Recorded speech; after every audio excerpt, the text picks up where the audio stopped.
Trading में 90% लोग क्यों लॉस करते हैं, उसके पीछे का रीज़न क्या है? तो चलिए फ्रेंड्स, हम इसके ऊपर कुछ पॉइंट डिस्कस करते हैं। ज़्यादातर लोग जो ट्रेडिंग में लॉस करते हैं उनके अंदर ट्रेडिंग डिसिप्लिन होती ही नहीं है। अब डिसिप्लिन मतलब क्या? देखिए फ्रेंड्स, डिसिप्लिन में 6 पॉइंट आते हैं। एक आता है आपके अंदर पेशेंस कितना है, सेकंड है ओवर ट्रेडिंग, थर्ड है big losses and small profits, fourth है ट्रेड एग्जीक्यूशन, और फिफ्थ है आपका माइंडसेट, और सिक्स है रिस्क मैनेजमेंट। सो फ्रेंड्स, अब हम वन बाय वन सारे पॉइंट के ऊपर डिस्कस करते हैं। So first is patience. Patience मतलब क्या? देखिए फ्रेंड्स, आपने अगर एक ट्रेड एग्जीक्यूट किया है, मान लीजिए आपने कोई स्टॉक को 500 पे परचेस किया है, मतलब आपका बाइंग प्राइस जो है वो 500 है। अब इसमें आपने 30 पॉइंट का एसएल रखा है, मतलब कि क्या हो गया, 470 जो है वो आपका एसएल है और 600 आपका टारगेट है। ठीक है, ये आपने एक ट्रेड लिया है। अब आपने 500 पे ट्रेड लिया, उसके बाद ये मार्केट अगर नीचे आना स्टार्ट हुआ, 500 से नीचे आ गया और कहीं ना कहीं 490 या 480 के आसपास आ गया, और आपने यहाँ पर अपना एसएल ले लिया, मतलब कि आपने यहाँ पर अपना ट्रेड जो है वो कट कर दिया। और आप, और ऐसा भी हो सकता है कि वहीं से मार्केट वापस बाउंस बैक होके 600 चला गया, मतलब कि आपका एसएल था 470 का, आपके एसएल तक मार्केट आया भी नहीं है और आपने पहले उसको कट कर दिया। मतलब आपके अंदर पेशेंस नहीं है वेट करने की। अगर आप वेट करोगे कि 470 तक मेरा एसएल है, अगर मार्केट 470 आया तो ही मैं मारा ट्रेड कट करूंगा, और आपने पेशेंस नहीं था इसलिए 480 पे ट्रेड कट कर दिया और मार्केट वहीं से बाउंस बैक होके 600 तक चला गया। अब मार्केट 600 तक चला गया, आपने देखा मेरा एसएल था 470 का, और उससे 10 पॉइंट पहले मैंने अगर काटा नहीं होता तो मेरा इसमें 100 पॉइंट का टारगेट आ जाता। फिर क्या होगा, आपके माइंड में एक ग्रीड बनेगी और आप ट्रेड लेना स्टार्ट करेंगे। फिर आप बहुत सारे ट्रेड लेंगे, मतलब कि आप ओवर ट्रेडिंग करना स्टार्ट कर दोगे, और इन द एंड दूसरे सारे ट्रेड में आपको लॉसेस होने लगेंगे। इसलिए मैं बता रहा हूँ आपको, ट्रेडिंग में अगर मान लीजिए आपको ट्रेडिंग करनी है तो आपको पेशेंस रखना ही पड़ेगा। आपके अंदर पेशेंस होना ज़रूरी है, क्योंकि अगर आप पेशेंस ही नहीं रखोगे तो इसमें इन द एंड लॉसेस में ही रहोगे। अगर आप मान लीजिए 30 पॉइंट का एसएल रखा है तो 30 पॉइंट एसएल ना आए तब तक हमें वेट करना है कि मार्केट क्या करने वाला है। अगर 30 पॉइंट हमारा एसएल आ गया तो हम वहाँ पर कोई बात नहीं, हम एसएल ले लेंगे। और अगर आपके एसएल आने से पहले मार्केट, जैसे कि एग्जांपल में हमने देखा, बाउंस बैक हो गया और आपने आधे एसएल पे ही मार्केट, मतलब आपका ट्रेड कट कर दिया था, तो आपका जो 100 पॉइंट्स का बिग प्रॉफिट था वो आपसे मिस हो जाएगा। इसलिए मैं बता रहा हूँ, ट्रेडिंग में पेशेंस मोस्ट इम्पोर्टेंट है। जिन लोगों के अंदर पेशेंस नहीं है वो इन द एंड इसमें प्रॉफिटेबल रहते नहीं है, वो इसमें लॉसेस ही करेंगे। अगर आपको ट्रेडिंग में प्रॉफिट करना है तो आपको पेशेंस रखना ही होगा, आपके अंदर पेशेंस होना ज़रूरी है। ठीक है friends. So friends, second point is over trading. अब ओवर ट्रेडिंग मतलब क्या? देखिए फ्रेंड्स, मार्केट मॉर्निंग में 9:15 से लेके दोपहर तक 3:15 तक स्टार्ट रहता है। ठीक है, अब मार्केट 9:15 का ओपन हुआ, आपने फर्स्ट ट्रेड लिया, उसमें आपको मान लीजिए एग्जांपल के तौर पे 1000 रुपये का लॉस हो गया। अब आप ओवर ट्रेडिंग करते हो तो आप क्या करोगे? 1000 रुपीज़ का लॉस हुआ तो आप ये सोचोगे कि मैं और एक ट्रेड लेता हूँ और 1000 रुपये कवर कर लेता हूँ। तो आपने दूसरा ट्रेड एग्जीक्यूट किया, उसमें से आपने 500 रुपीज़ का प्रॉफिट बनाया, मतलब आपके ओवरऑल अभी तक आपका जो पीएनएल है वो 500 रुपीज़ माइनस है। ठीक है, सो अब आपके अंदर क्या ग्रीड आएगा कि मैं और एक ट्रेड लेता हूँ और ये 500 रुपीज़ है उसको कवर कर लेता हूँ, तो आप तीसरा ट्रेड लेंगे तीसरा ट्रेड लेंगे तो आप 500 रुपीज़ जो है वो कवर भी कर लेंगे और ऊपर 500 रुपीज़ का आपके पास प्रॉफिट भी हो जाएगा, लेकिन आपका नेट वैल्यू होगा 500 रुपीज़, आपका अकाउंट प्लस में रहेगा। अब आप फिर से चौथा ट्रेड लेंगे कि मैं ये 500 रुपये को 1000 रुपये में बदल देता हूँ, मतलब और भी प्रॉफिट 500 रुपये निकल लेता हूँ, और आप चौथा ट्रेड लेंगे वैसे ही उसमें आपका 1500 रुपये का लॉस हो जाएगा, मतलब आपका नेट बैलेंस रह जाएगा -1000।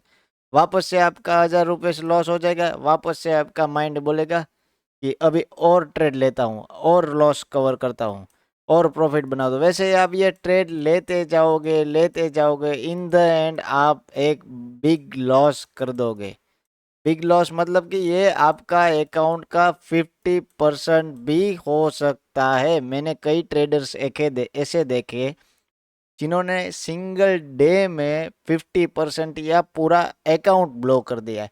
अब कई ट्रेडर्स का कैसा माइंडसेट होता है, देखिए पहला ट्रेड लिया, उनको 1000 रुपये का प्रॉफिट हुआ तो ये क्या करेंगे, वापस उसको ज़्यादा बढ़ाना चाहता है तो ये सेकंड ट्रेड लेंगे, उसमें 500 रुपये लॉस कर देंगे, फिर नेट वैल्यू 500 आपके अकाउंट में आपका प्रॉफिट बचेगा, फिर वो वापस ट्रेड लेंगे, वापस लॉस करेंगे 1500 का, फिर ओवरऑल -2000 हो जाएगा। फिर ऐसे ही चलता ही रहता है, क्योंकि अगर आप परफेक्ट एक ट्रेड प्लान के साथ डे स्टार्ट नहीं करोगे, ओवर ट्रेडिंग करोगे, तो आपका इन द एंड लॉस ही रहेगा और वो लॉस बहुत ही बड़ा हो सकता है। इन द एंड आपका 50% अकाउंट भी इसमें ब्लो हो सकता है। सो इससे बचने के लिए हमें क्या करना है, देखिए इस ओवर ट्रेडिंग को रोकने के लिए आपको दिन में अपने रिस्क मैनेजमेंट के हिसाब से सिर्फ 2 या 3 ट्रेड ही लेने हैं। अगर मान लीजिए तीनों 3 ट्रेड लॉस में गए तो वो अगर आपके रिस्क मैनेजमेंट के हिसाब से हो गए तो आप नेक्स्ट डे उसको कवर कर लोगे। लेकिन आपने अगर ओवर ट्रेडिंग करके एक दिन में 50% अकाउंट ब्लॉक कर दिया आपका, तो बाद में क्या होगा कि आपको ये 50% का लॉस करने में ही 2-3 महीने चले जाएंगे। मतलब आपका जो 2-3 महीने का ट्रेडिंग टाइम रहेगा वो सारा ये 50% लॉस करने में ही चला जाएगा। इसलिए आपको क्या करना है, ओवर ट्रेडिंग से बचने के लिए रिस्क मैनेजमेंट के हिसाब से दिन में 2 या 3 ट्रेड ही लेने हैं। ठीक है फ्रेंड्स। सो ये हो गया ओवर ट्रेडिंग। मैं और एक बार बता रहा हूँ कि ओवर ट्रेडिंग से हो सके उतना बच के रहिए। 2 या 3 ट्रेड लीजिए, प्रॉफिट हुआ या लॉस हुआ, 3 ट्रेड होने के बाद हम अपना सेटअप बंद करके बाहर घूमने चले जाएंगे। मार्केट नहीं देखेंगे, दूसरे दिन देखेंगे। ठीक है friends. Third point is big losses and small profit. अभी इसका मतलब क्या है, देखिए जो लोग ज़्यादातर लॉस करते हैं ना, उनका मैंने एक केस स्टडी किया था। वो लोग क्या करता है, उनके जो फर्स्ट होता है लूजिंग ट्रेड जो होते हैं ना, मान लीजिए आपका अभी 1000 रुपीज़ का लॉस चल रहा है, तो वो क्या करेंगे, ये 1000 रुपीज़ के लॉस वाला ट्रेड को ये लोग होल्ड करेंगे। मतलब इनको इनको ये लगता है कि मार्केट यहाँ से थोड़ा नीचे गए, बाद में ऊपर चला जाएगा, थोड़ा नीचे आएगा, बाद में ऊपर चला जाएगा। लेकिन ऐसा होता नहीं है। क्या होता है कि एग्जैक्टली ये लोग 1000 रुपये का जो लॉस होता है उसको होल्ड करके बैठते हैं। बाद में क्या होता है कि मार्केट एकदम से नीचे आना स्टार्ट हो जाता है और ये जो 1000 रुपये का लॉस था वो 5000 रुपये तक चला जाता है। मतलब वो लोग अपने लूजिंग जो ट्रेड रहते हैं उनको होल्ड करते हैं, और उसके सामने वो लोग को मान लीजिए कोई ट्रेड में 1000 रुपये का प्रॉफिट चल रहा होगा और मार्केट अच्छा भी चल रहा होगा, लेकिन वो लोग क्या करेंगे, वो लोग करेंगे कि 1000 रुपये के पे अपना ट्रेड बुक कर लेंगे, मतलब 1000 रुपये प्रॉफिट पे अपना ट्रेड काट लेंगे, बल्कि उसमें उन्हें ज़्यादा प्रॉफिट हो सकता था। फिर भी वो लोग क्या करेंगे, 1000 रुपये के अपना ट्रेड बुक कर लेंगे। अब ऐसा नहीं करना चाहिए। हमें क्या करना है, देखिए 1000 रुपये वाला लॉस वाला ट्रेड था उसको हम काट देंगे, मान लीजिए आपका एसएल है 30 पॉइंट्स का, आपको 1000 रुपये लॉस हो गया है, तो आप यहाँ पर अपना ट्रेड काट देंगे और दूसरा ट्रेड लेंगे। उसमें अगर आपको 1000 रुपये का प्रॉफिट हो रहा है, आपका टारगेट और भी ऊपर है 3000 तक का, तो आप क्या करेंगे, इसे 3000 तक होल्ड करेंगे। आपको छोटे छोटे प्रॉफिट्स में ट्रेड बुक नहीं करना है, आपको क्या करना है, लॉसेस छोटे होने चाहिए और प्रॉफिट बड़े होने चाहिए, क्योंकि मंथ एंड में आपको प्रॉफिट मिल सके। अगर आपके अकाउंट में मान लीजिए 5000 10,000 ऐसे सब लॉसेस रहेंगे और 500 1000 वैसे सब प्रॉफिट रहेंगे, तो इन द एंड महीने की 30 तारीख को आपके अकाउंट में कुछ प्रॉफिट नहीं होगा, सिर्फ लॉस ही होगा। महीने की 30 तारीख को आपको अगर प्रॉफिट चाहिए तो आपको बिग प्रॉफिट चाहिए और स्मॉल लॉसेस, मतलब लॉसेस छोटे हो ऐसा ट्रेड लीजिए और प्रॉफिट बड़े होने चाहिए। और लॉसेस मतलब अपने लूजिंग ट्रेड जो रहते हैं उन्हें हमें होल्ड नहीं करना है, जो विनिंग ट्रेड रहते हैं उसको हम होल्ड करेंगे।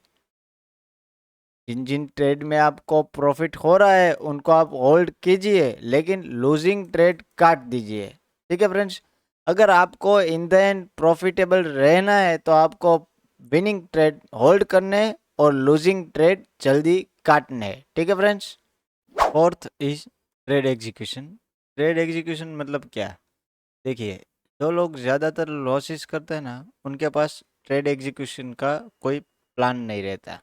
मतलब मार्केट ऐसे ऊपर जा रहा है तो वो लोग कहीं पर भी ट्रेड अपना एग्जीक्यूट कर देंगे, लेकिन हमें ये नहीं करना है। अगर मान लीजिए आपने कहीं पर भी ट्रेड बाय कर लिया या सेल कर लिया, तो आपके पास पर्टिकुलर कोई परफेक्ट एसएल नहीं रहेगा कि जहाँ से मार्केट बाउंस बैक आ सकता है, वहाँ जहाँ जहाँ तक मार्केट नहीं आ सकता है। कुछ टारगेट नहीं मिलेगा, कुछ उसमें आपको एसएल नहीं मिलेगा, मतलब कहीं पर भी हमें ट्रेड नहीं करना है। या कोई आपको बता रहा है कि मार्केट यहाँ चला जाएगा, जल्दी से ट्रेड ले ले, ये सब हमें नहीं करना है। हमें क्या करना है, एक परफेक्ट, हमारी जो पिछली वीडियोस में हमने कैंडलस्टिक सीखी है, डाउ थियरी सीखी है, सब आगे चल के मैं आपको स्ट्रेटजीज भी सिखाऊंगा। सो हमें क्या करना है, परफेक्ट हमें, अगर मान लीजिए आपको बाय करना है, मार्केट ऊपर जा रहा है, आपको लगता है हमें बाइंग ट्रेड एक मिलेगा, तो हमें क्या करना है, वो ट्रेड पे 3 हमें सिग्नल्स मिलने चाहिए कि जहां से हमें बुलिश मार्केट देखने को मिल सकता है। मतलब हमें 3 बुलिश साइन चाहिए। अगर मान लीजिए आपको कोई स्टॉक 500 पे बाय करना है, वो स्टॉक 500 पे आ गया है, तो हमें यहाँ पर 3 बुलिश साइन चाहिए। आपके पास 3 कंफर्मेशन होनी चाहिए कि यहाँ से मार्केट बुलिश हो सकता है, तभी आपको ट्रेड एग्जीक्यूट करना है। कहीं पर भी अगर आपने ट्रेड एग्जीक्यूट कर लिया है तो कहीं पर भी आपको प्रॉफिट नहीं होगा, उसमें इन द एंड आपको लॉसेस ही होगा। अगर आपको सही तरह से ट्रेड एग्जीक्यूशन आता है तो आप मार्केट में 100% प्रॉफिटेबल रह सकते हो। मतलब मैं आपको सिर्फ इसमें ट्रेड एग्जीक्यूशन जो हमारा पॉइंट है उसमें मैं आपको एक ही चीज़ बता रहा हूँ कि आप अगर ट्रेड ले रहे हो कोई लेवल पे, तो उस लेवल पर हमें 3 साइन चाहिए। अगर आप बुलिश ट्रेड ले रहे हो तो आपको बुलिश साइन चाहिए, और बियरिश ट्रेड ले रहे हो तो आपको बियरिश साइन चाहिए। लेकिन मिनिमम 3 साइन के बिना हम ट्रेड नहीं लेंगे। अगर आपने मान लीजिए 3 साइन देख ली कि यहाँ से मुझे 3 बुलिश साइन मिल गई है कि मार्केट यहाँ से ऊपर ही जाने वाला है, तो आपके जो साइन के हिसाब से जहाँ पर आपका एसएल रहता है वहाँ पर एसएल लीजिए।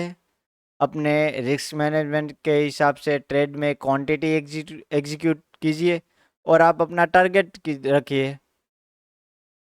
3 साइन अगर आपको मिली तो आपके ट्रेड की एक्यूरेसी बढ़ जाएगी और अगर आपके ट्रेड की एक्यूरेसी ज़्यादा रहेगी तो आपको ट्रेड विन होने के चांसेस बढ़ जाएंगे। अगर आपने ट्रेड एग्जीक्यूशन में कुछ देखा ही नहीं, ऐसे ही मार्केट प्लस चल रहा है, कहीं भी ट्रेड ले लिए, ऐसा नहीं होगा। थोड़ा सा पुल बैक भी आपका ऐसा लेके चला जा रहेगा। इसलिए आपको हमेशा वेट फॉर योर टाइम, आपको आपका सेटअप बनने के लिए वेट करना है, पेशेंस रखना है और सही तरह से ट्रेड एग्जीक्यूट करना है। ठीक है फ्रेंड्स, मिनिमम 3 साइन चाहिए। बुलिश ट्रेड है तो आपको 3 बुलिश साइन चाहिए, और बियरिश ट्रेड है तो आपको 3 बियरिश साइन चाहिए। उसके बिना हम ट्रेड नहीं लेंगे। ठीक है फ्रेंड्स, जो ज़्यादातर ऐसा नहीं करते उन वो ओवरऑल मंथ एंड लॉस ही करते हैं। इस तरह से मैंने देखा है कई लोग अपना कैपिटल वाइप कर चुके हैं। आपको अब आपका कैपिटल बचा के चलना है। ठीक है फ्रेंड्स, फिफ्थ है माइंडसेट। माइंडसेट मतलब क्या? ट्रेडिंग करने के लिए आपका माइंडसेट अच्छा होना चाहिए। पहले देखिए, जो लोग का माइंडसेट अच्छा हो नहीं होता ना, वो लोग क्या करते हैं? वो लोग ज़्यादातर ट्रेड्स गैम्बलिंग के लिए करते हैं। गैम्बलिंग मतलब उनके माइंड में कुछ फिक्स नहीं रहता है कि हम हमारा जो कैपिटल है, एग्जांपल के तौर पे हम देखें 1 लाख का हमारा कैपिटल है, बराबर। तो 1 लाख के कैपिटल में वो लोग क्या सोचेंगे कि जल्दी से मुझे इसमें 1 लाख का 2 लाख करना है। ऐसा नहीं होता है। सब बिजनेस में टाइम लगता है, और ट्रेडिंग में आप आते हो तो आप तो क्यों ऐसा सोचते हो कि ट्रेडिंग में बहुत ही जल्दी पैसा बन जाता है? इतना जल्दी इसमें भी नहीं बनता, आपको वेट इसमें भी करना पड़ेगा। देखिए, अगर आपने मान लीजिए इसमें 1 लाख रुपए का बैलेंस डाला है तो आपको पर डे इसका परसेंटेज निकालना है कि कितना परसेंटेज आप इसमें से एक दिन में निकालोगे या कितना परसेंटेज आप इसमें एक दिन में लॉस लोगे। ऐसे ही आपने पैसा डाल दिया, आप ऐसा सोचते हो कि आज मान लीजिए मार्केट में एक्सपायरी है, हम ऑप्शन बाई कर लेते हैं, 1 लाख का 2 लाख हो जाएगा। ये सब नहीं होगा, ऐसे नहीं होगा। आपके माइंडसेट में पूरा एक ट्रेड प्लान होना चाहिए कि मैं ट्रेड कैसे लूँगा। सेकंड है आपका रिस्क मैनेजमेंट, मैं रिस्क मैनेजमेंट कैसे करूँगा। थर्ड है आपकी डिसिप्लिन, दिन के कितने ट्रेड लूँगा। ये सब पॉइंट्स आपके माइंड में होने चाहिए। और हम अगर ट्रेडिंग में आ रहे हैं तो ट्रेडिंग एज ए प्रोफेशन आपने पसंद किया है तो आपको इसको लॉन्ग टर्म के लिए चलाना है, ना कि सिर्फ 2-3 महीने के लिए चलाना है, बाद में ये सब बंद करके चला जाना है। देखिए, आपने 1 लाख रुपए अगर इसमें डाले हैं तो आप इसमें 1 लाख के सामने फिर ये सोच के आते हो कि 1 महीने में डबल। जैसे देखिए, हो भी सकता है, मैं मना नहीं कर रहा हूँ, कई का एक दिन में भी हो सकता है, लेकिन हमें स्लो स्लो काम करके ज़्यादातर धीरे धीरे, मतलब एक दिन का आप 3% प्रॉफिट निकालो, 4% निकालो, 2% निकालो। ऐसे स्लो एंड स्टडी आपको आपका अकाउंट ग्रो करना है। अगर आप एज अ गैम्बलिंग देखना स्टार्ट कर दोगे तो आपका अकाउंट सिर्फ 2 या 3 दिन में ही पूरा ब्लो भी हो सकता है। और आपको ग्रो करना है या ब्लो करना है वो आपके ऊपर है। ज़्यादातर लोग जो बड़े बड़े लॉसेस करते हैं वो सिर्फ गैम्बलिंग ही करते हैं, उनको ट्रेडिंग में कुछ पता नहीं होता है कि रिस्क मैनेजमेंट क्या होता है। ये सब क्या चीज़ें वो उनके दिमाग में होती नहीं, वो क्या सिर्फ ट्रेड लेना जानते हैं और बेचना जानते हैं। हमें ये सब नहीं करना। हमारा माइंडसेट एक क्लियर रहना चाहिए कि मैं दिन के 3 ट्रेड करूँगा, मेरा एसएल मेरे अकाउंट के 2% जितना ही होगा, मेरा प्रॉफिट मैक्सिमम 4% तक होगा, मैं इतना ही ट्रेड करूँगा। अगर मान लीजिए 3 ट्रेड मेरे लॉस में चले गए तो मेरे अकाउंट का सिर्फ 2% कैपिटल ही जाएगा, बाकी 98% कैपिटल से मैं दूसरे दिन ट्रेड कर पाऊँगा। अगर आपने एक ही दिन में 50% कैपिटल ब्लो कर दिया तो आप क्या ट्रेड कर पाओगे? फिर ये 50% कवर करने में आपको 2-3 महीने लग जाएंगे। इसलिए ट्रेडिंग में आने से पहले आपका माइंडसेट डेवलप होना चाहिए कि किस प्रकार से मैं ट्रेडिंग करूँगा। आपके पास एक पर्टिकुलर प्लान होना चाहिए, आपका एक गोल होना चाहिए कि मैं 1 लाख के अकाउंट को 1 महीने में 1 लाख 1.5 लाख तक पहुंचाना चाहता हूं। तो मतलब इस हिसाब से आपको ट्रेड करना चाहिए, इस हिसाब से आपका एसएल रहेगा, इस हिसाब से आपका टारगेट्स रहेंगे। ऐसे ही कुछ कोई बता रहा है कि जल्दी डाल दे, इसमें से 1 का 2 होगा, 2 का 4 होगा, ये सब नहीं होता है ट्रेडिंग में। ये सब नहीं होता है। होता है कई बार हीरो और जीरो सब कहते हैं, लेकिन मैं हीरो और जीरो में बिलीव नहीं करता हूँ। आपको एक पर्टिकुलर ट्रेड लेने के लिए 3 चीज़ें देखनी है: अपना रिस्क मैनेजमेंट, अपनी पोजीशन साइजिंग, आपका ट्रेड एग्जीक्यूशन मतलब कि वहाँ पर आप क्यों ट्रेड ले रहे हो वो भी रीज़न आपको पता होना चाहिए। अगर आपके माइंड में गैम्बलिंग को आप ट्रेडिंग से कंपेयर करते हो तो आप इसमें प्रॉफिट नहीं कर पाओगे। आपको एज अ बिजनेस ट्रेडिंग को फेस करना है। ठीक है फ्रेंड्स। सो हमारा लास्ट टॉपिक है रिस्क मैनेजमेंट। रिस्क मैनेजमेंट मतलब क्या? इसके ऊपर मेरे चैनल पर आपको एक पूरी वीडियो मिल जाएगी जिसमें मैंने पॉइंट टू पॉइंट इसके ऊपर डिस्कस किया है। वो है, अगर आपने वो वीडियो नहीं देखी है तो मैं इस वीडियो के एंड स्क्रीन पर वो वीडियो ऐड कर दूंगा। अब मैं आपको जल्दी से इसके बारे में थोड़ा सा समझा देता हूँ, बाकी पूरा जानने के लिए आप वो वीडियो देख लेना। देखिए, अगर आपका 1 लाख का कैपिटल है तो आपको फिक्स होना चाहिए कि इसमें पर डे मुझे रिस्क 3% ही लेना है। 3% मतलब 3,000 रुपये का बराबर। अब 3,000 रुपीज़ का आपका पर डे रिस्क है तो आपको इसमें से रिस्क पर ट्रेड निकालना है कि हमें दिन का 3 ट्रेड लेना है तो हम एक ट्रेड पर 1,000 रुपये का ही लॉस लेंगे। यानी हम 3 ट्रेड लेंगे जिसमें मैक्सिमम लॉस हमारा 1,000 रुपीज़ का ही हो। उस हिसाब से आपको क्वांटिटी रखनी है, आपको अपनी क्वांटिटी साइज उस हिसाब से फिक्स करनी है ताकि आपका अगर पूरा दिन लॉस में गया तो भी 3% ही होगा। लेकिन अब अगर आपका रिस्क टू रिवॉर्ड रेशियो 3% से ज़्यादा, मतलब कि मान लो रिस्क टू रिवॉर्ड रेशियो आप क्या कहते हैं कि अगर मान लीजिए आप 30 पॉइंट का एसएल दे रहे हो तो आप 90 पॉइंट मतलब 1:3 तक का टारगेट भी रखते हो, तो अगर आपका दूसरे दिन एक ही ट्रेड सक्सेस हुआ तो आपके अगले दिन का जो पूरा लॉस रहेगा 3,000 का वो सिर्फ एक ही ट्रेड में कवर हो जाएगा, वो सब आपका प्लस में कन्वर्ट हो जाएगा। इसके ऊपर पूरी वीडियो अगर आप देखना चाहते हैं तो एंड स्क्रीन पर मैं रिस्क मैनेजमेंट की वीडियो का जो बैनर है वो रख दूंगा, वहाँ से आप देख सकते हो जिसमें मैंने इन डीप पूरा डिस्कस किया हुआ है। So thank you friends for watching our video. If you interested in stock market, so subscribe our channel Trade with GCS. Thank you friends.